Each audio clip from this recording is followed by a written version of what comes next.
Hello again, everybody, and welcome back to the channel. We appreciate you joining us here today. In 2018, Sig Sauer kind of changed the game with your compact carry pistols with the P365. Its new magazine design allowed it to be a 10+1 capacity pistol in the same space you're used to seeing 6 or 7 rounds. In 2019, Springfield answered with the Hellcat, 11+1 rounds with an option for an extended mag that gave you 13+1. Of course, the Glock 43X gave you also a 10+1 option, with aftermarket magazines taking you to 15+1. Smith & Wesson waited a little bit longer to come to the game, but what they have given us with their entry in the M&P9 Shield Plus is a very good contender all the way around, and I'm going to tell you exactly why in just a minute.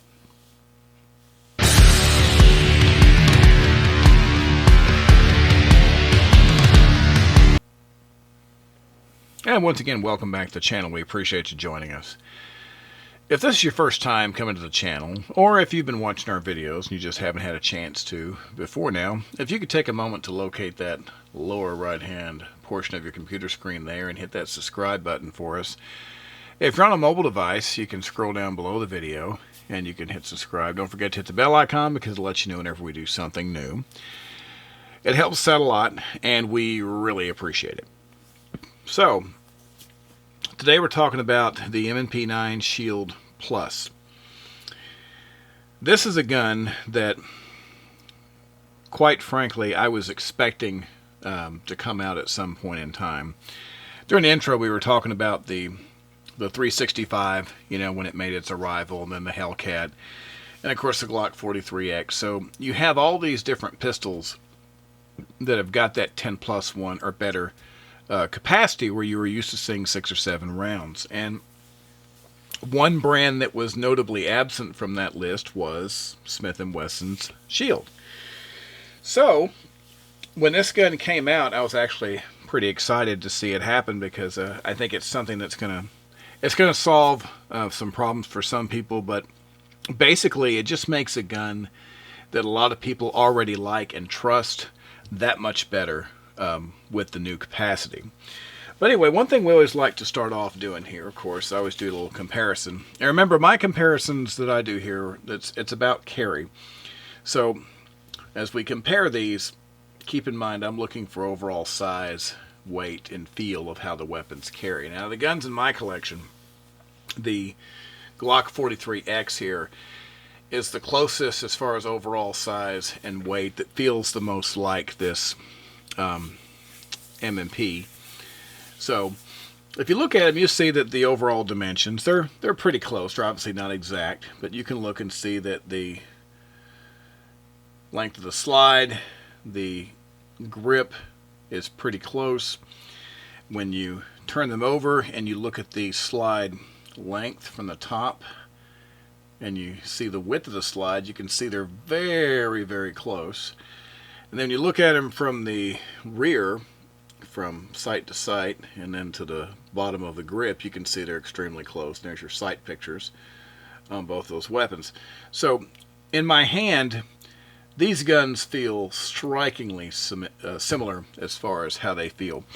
And that's the main focus that I try to cover when I make a comparison like that. It's because it's just a matter of how it's going to feel when you carry it on the body. But once again, this is a very successful series from Smith & Wesson. So this one was expected from them, and we'll get into the specs here in just one second. Okay, so talking about specifications and features. If you've had an experience with the M&P Shields before, you may be familiar with some things about them already. How they look, how they feel. The difference between the original Shields and the 2.0, but just assuming that you don't have an extensive knowledge of all of them, we're just going to approach this from a features standpoint of the individual gun. So we have, you can see here, you've got these serrations on the front and on the rear. They're very aggressive.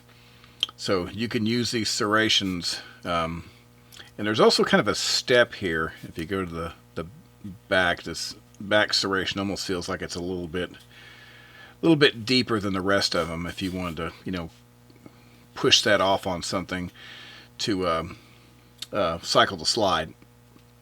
But looking the weapon over, of course, this is a striker-fired pistol. We're going to do a quick safety check here. You can see our magazine is empty.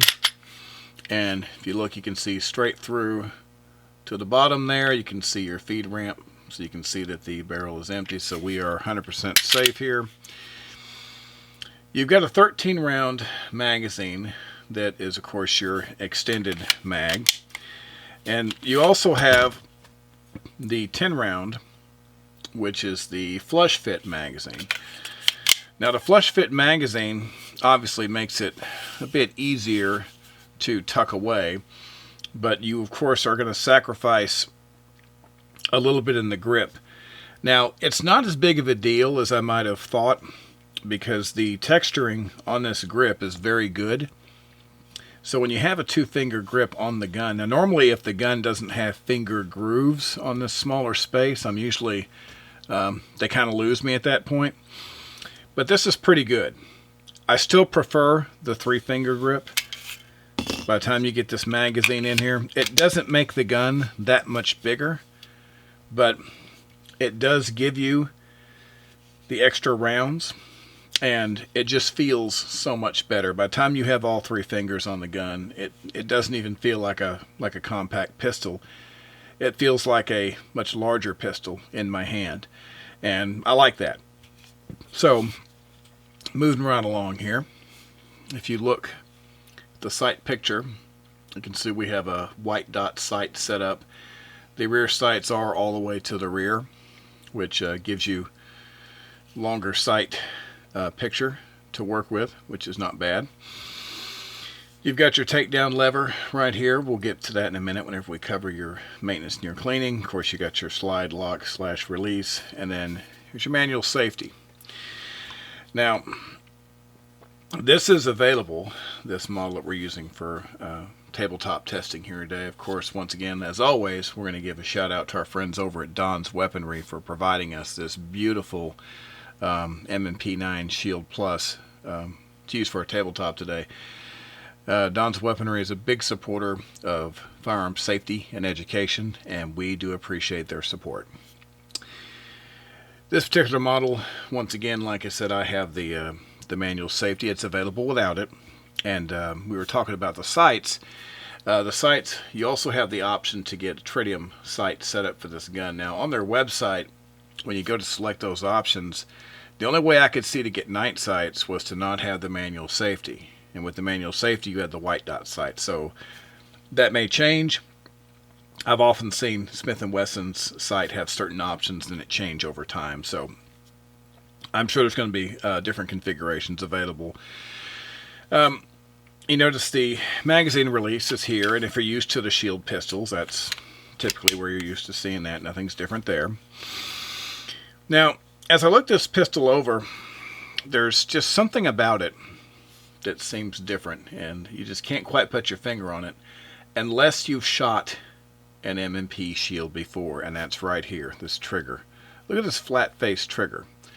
This is brand new for the Shield Plus, and the idea behind this is that supposedly a flat face trigger gives you a more consistent finger placement on the trigger, which is supposed to improve accuracy and, you know, repeating the proper behaviors with the trigger.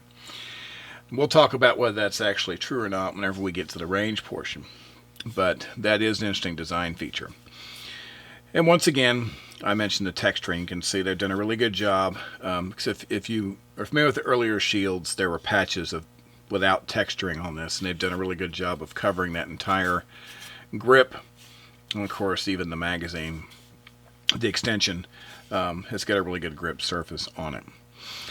So the barrel is stainless steel, and it has their proprietary Armornite finish, which seems to work very well and helps it last. Same thing, stainless steel slide with the Armornite finish. The frame of the gun obviously is polymer, but they've coated it. It's got this matte black finish, which looks a little different than some of my other shields, and it seems to look pretty good, and it so far is worn pretty well.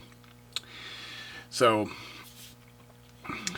pretty good feature set out of this little pistol once again. And you can also see right here behind the trigger, you've got this little trigger stop, so this can only go back so far before it engages that little stop right there. So Smith & Wesson has made a point to put a pretty good feature set inside their pistol, and considering that it's going up against the 365, the Hellcat, and the Glock 43X, that probably wasn't a bad idea. Okay, let's talk about the range. Well, when this pistol first came out, I was pretty excited to see what was going to be different about it, because, you know, I actually wasn't aware of the changes with the trigger until I actually got it, because honestly I hadn't put a whole lot of time into researching this particular pistol. I had a lot of other pistols that I was looking at the time, and when I finally got it and saw that trigger, I thought, well, you know, this might be worth looking into, because I've shot some other guns that have had flat triggers installed, or they came with flat triggers, and I rather liked them. Now, I didn't know how that was going to translate over into a small gun like this, but right out of the box, with no time with the weapon at all, I was able to produce 2-inch groups with this from the first magazine at 21 feet. 21 feet is where I typically practice my carry guns, because that is a good defensive range. And from my way of thinking, if they're more than 21 feet away, if they're not moving toward me, I've got some options. So that's kind of where I try to focus my attention. Now, interesting thing, I was telling you earlier about how well this grip feels with the larger magazine.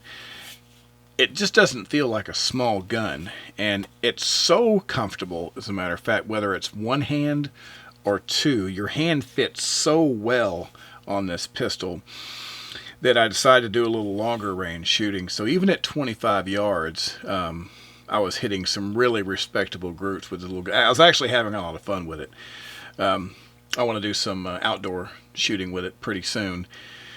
Do some longer range targets just for fun. Obviously there's no practical purpose for it for carry, but the gun shot so well that I just really wanted to see what it would do. This trigger, it feels different than the trigger on the other shields that I've shot. And when you look at this one, and once again you can see that we're clear and that we're safe. When you shoot this, watch for our reset here. When you come out, okay, that's not a super short reset. It's about average, you know, for a little pistol like this. But it's extremely consistent. The area where the trigger resets is probably more consistent in this pistol than any small pistol like this that I can remember shooting. And because of that, your follow-up shots are really, really nice. Those groupings are really, really good. And the gun behaves very predictably in your hand. So getting back on target for that next shot is really, really easy. Now, as far as how the gun handles various ammo, well, I try to bring lots of different stuff to the range. I had some reloads, of course, some SMB, all kinds of hollow points, you know, whether it's SIG, Remington. I probably shot, I don't know, maybe 5 different defensive rounds, and then about 2 or 3 different kinds of range ammo plus some reloads, and everything was beautiful. It didn't have any issues, no function problems whatsoever. We had some, of course, always we have some curious bystanders that were interested in the gun, and including some younger shooters and some female shooters. And so we encouraged them to give it a try. Even brand new shooters, right out of the box, not a lot of experience, they were able to get some good groups confidently pretty quick with this pistol. So what that says to me is that the weight and the balance of the gun is really good. The trigger is really good, and so the gun is very predictable. And of course that's what you want. So it's my opinion that the M&P9, the Shield Plus here, actually has a better trigger and shoots better than the other shields that I have and I've shot before. So I'm pretty impressed that Smith & Wesson was able to not only increase the capacity of the gun, but they've made some, tangible changes to the weapon to make it a better gun overall. So what's it like to carry the M&P9 Shield Plus? Well, oddly enough, it's just like carrying any other shield, and I'll tell you what I mean by that. Well, as far as the basic way the gun is made, there may be some tiny slight differences and tolerances on this gun, but it fits right into my other M&P9 holster. So if you've got existing holsters for your little 9, I was able to use that to do this. And my understanding is that the aftermarket sights for the Shield you can still use too, because they've kept all that the same, which is kind of nice. So I carried this in a crossbreed Super Tuck, which is Kydex and of course leather. It was nice. It's pretty good. My preferred way of carry with this goes back to something that you may have seen on this channel before, a good old sticky here, and I'll show you why. So once again, let me clarify. You may be wondering, okay, Sticky doesn't pay me a dime to talk about their holsters. You'll see Stickies come up a lot in my videos because for the right category of gun, it's one of the best holsters that I think you can carry if you're comfortable with this type of setup. And let me explain. The way a Sticky works, the weapon is tucked snugly inside this, sleeve here. And this material, as the name indicates, it's tacky. It doesn't slide. So when you put this inside your waistband and you tighten your belt around, it's going to stay there. You have just, a little bit of the gun sticking up like you normally would with any kind of inside the waistband holster. But one of the advantages is that you can adjust this on the fly. If you're getting into the car, like I always like to tip mine, change the cant a little bit forward to get the gun off of my leather seat so I don't damage them. And then when I get out, I can make a quick adjustment in the waistline and get it right back where I want it. And there's a lot of other reasons. Get it clear the seat belt. There's a lot of situations I can think of where I need to make a quick adjustment. And when I get out, I want the gun right back. I carry at 3 o'clock, and I want the gun right there. And some of the things I do might interfere with that 3 o'clock position until I'm out, standing again. So it lets you do that on the fly. And once again, this is only a choice to me that makes sense for small, lighter pistols like this, because I feel pretty confident about these staying put. For larger, heavier pistols, I would never do this because my fear is that, of course, you have all that weight. You've always got a chance it can slide out or come loose somehow if you get too much motion, get momentum going. Obviously, a heavier gun. These lighter guns, to me, they tend to stay put. And, of course, if you have really good situational awareness and you always know, where your gun is and where it's positioned, then this is a good option. It also allows you to pocket the gun, because when you're in a Sticky like this, if you have big pockets like I do, you can put this right down the front pocket, of your slacks or whatever. If you have cargo pants, have big pockets, it can go right in there too. So it's a really good option.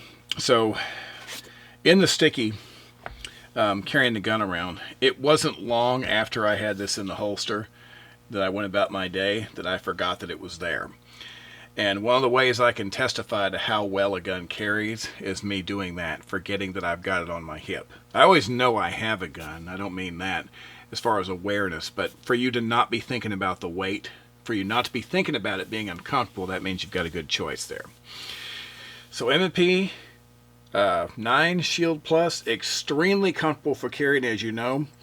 Of the top 3 things I recommend on a carry gun, that one is really should be number 1. So overall impressions of the M&P9 Shield Plus. Well, Smith & Wesson had some competition to think about whenever they brought this gun out.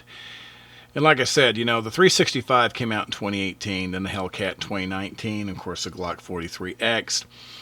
And, you know, all these guns basically changed the game with the larger capacity. Now, personally, I was never comfortable with the 365 just because even with an extended mag, the grip of the gun always seemed too small to me. And, it's different for every individual. It's a great pistol, but the gun has to feel right in your hand. You're the one who's carrying it. Same thing with the Hellcat. It was okay, but I didn't spend much time with it, and I didn't really, think a whole lot about it.